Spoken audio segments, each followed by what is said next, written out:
becoming self-aware, the starting point, what is that? What it is to know our mind. That's where we start. That's how to become self-aware, to really look into and start to get acquainted with what's going on inside this mind. Like, why do I act? Why do I react like I do? Why do I act the way I do? To see and observe and become aware. And that by doing so, we can realize how trapped we are, inside our thoughts and feelings, inside our mind. And that's when we start to realize that, then we can really start to work on getting out and actually improving our minds. And by improving, I mean to break down fixed ideas, fixed frames, and start to see something bigger, something that's beyond that. And by doing that, what happens then? Well, we start to realize who we actually are, right? We start to realize who we are and our purpose in life. We can see what our life's path is all about. So this is a very beautiful journey. I think everyone is of course, on this journey. And I think there's a reason why you're all here, because there's always ways to step up and move further. And meditation is really an extremely effective tool for all these things, for getting to know ourselves and improving our mind. So when we talk about the mind, then we should know that a little bit how it works. So at the bottom of our mind, we all have something we can call inferiority. So this, I think we're all aware of it, and it's going on already right now. So if we were to take, just a little moment now and just relax a little bit and close our eyes, perhaps, then we can sense it. We can sense these, maybe something, some unease within, or a bit impatience, or maybe some thoughts, some negativity, or things like that. So we all have this inside our mind. Like at the bottom, we have like a mind mass, a web of thoughts which are basically negative, and they tell us like, I'm not good enough. They tell me like I'm not good enough, or I don't perhaps deserve to be loved, like this. So it's a negative thought mass that we all have. So, and when we have this, we are all afraid of it, afraid of seeing it. We're all ashamed of it. So we try to deal with it in various ways. So, and this becomes a struggle within us. So we have been able to identify basically two types of people, how we deal with it. So the first type is what we can call the denier.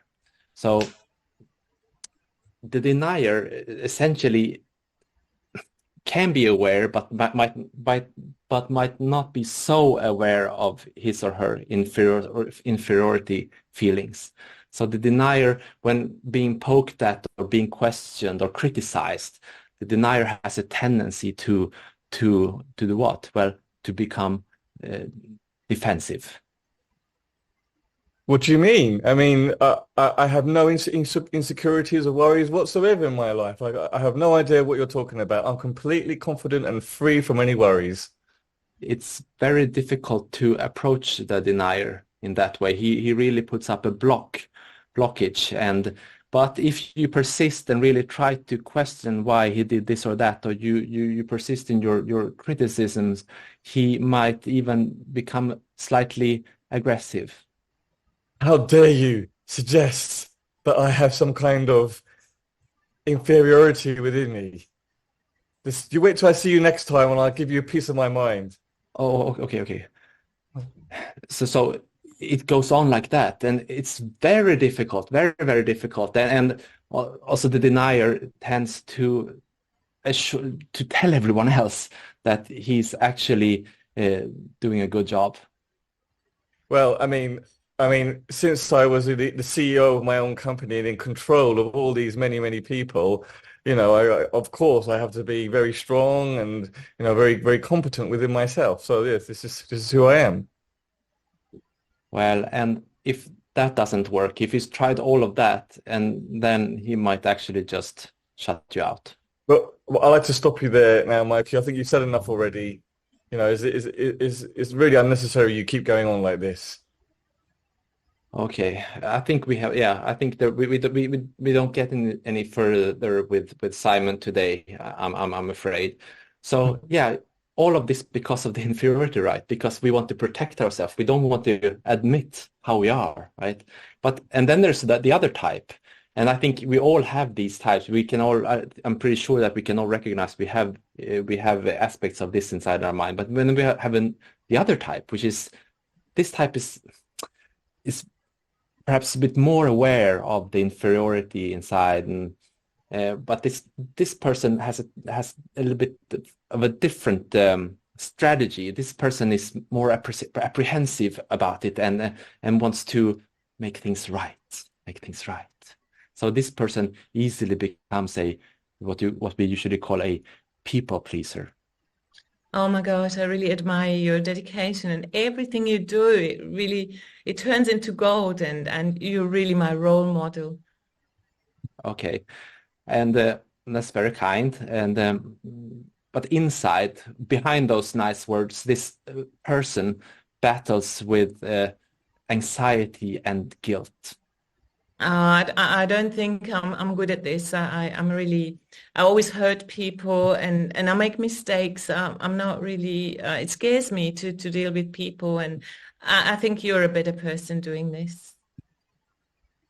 And also a lot of self-doubt.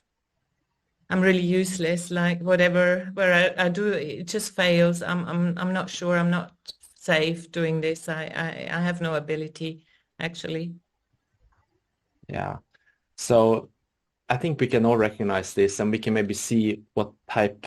I think, as I mentioned, I think we all have this, both aspects, right? But maybe we can see which one of this am I the most. So in my case, I feel I'm more of the apprehensive type, very worried about what other people think of me. I want them to be happy with me, but inside I'm always this constant guilt, constant worry like that. So it's painful both ways, difficult to connect with people, difficult to live a good life when we have these inferiority feelings. So now getting to know myself, that's the key here, right? We have to become aware of ourselves. We have to see what's going on. So to do that, we have to be what? We have to be very, very honest with ourselves. You know, all these, strategies, coping strategies are actually somehow lying to ourselves. Like we try to push it away. We don't want to see it. We don't want to deal with it, right? But it's time to stop that. Now, if you want to become self-aware, it's time to change, right? So we have to see who we really are. We have to see in every situation, where am I? How do I deal with things? What are my thoughts like? What do I feel like that? And we have to do this, although it can hurt a lot, because it's not fun to see, but the consolidation here is that everyone has this, like that. Everyone has this inferiority, but we all try to hide it from each other and from ourselves also. It's a ridiculous game that we're doing. So, but I think, if we can realize that we all have it, it's easier to connect also with people, and it's also easier to be honest with ourselves and honest with others. We have to become also aware of our coping mechanisms. How am I dealing with my inferiority? And we can easily see that in times when we get triggered or criticized. What is my natural response like in my mind? How do I instinctively react? So am I pointing at others? No, it's because of this or that, this person or that circumstance, right? Or is it more of that I seek validation and praise and want everyone else to like me? Am I coming from that angle? So we can take that as clues on what type of person we are when it comes to dealing with our inferiority complex, and that way we can grow our self-awareness.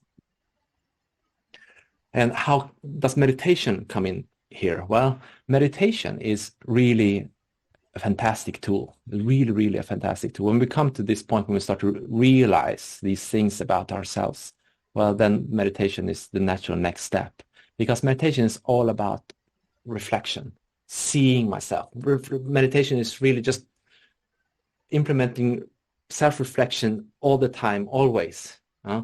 See it while we do the meditation sessions, but the more we meditate, also it becomes like a natural part of life to always see myself, reflect, see and reflect. And as we do that, we empty the mind, we let go of the mind.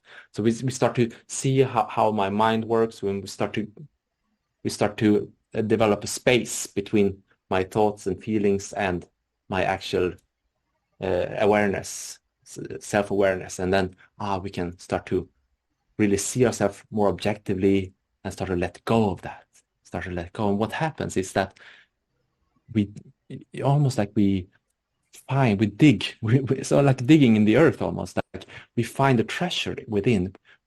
Beneath all those layers of thoughts and inferiority and negativity, we find something truly beautiful, you know. I mentioned we all have inferiority. It unites all mankind, but not only that, also that we have a treasure within. We have something so beautiful within that also unites us. We're all basically the same. We have this fantastic gift inside, this treasure inside, where we actually develop humility towards one another, and because the more we let go of our inferiority, the less self-centered we become, the less protective we become of ourselves, and the more we naturally care for each other and the world. So we really dig up and find that treasure within.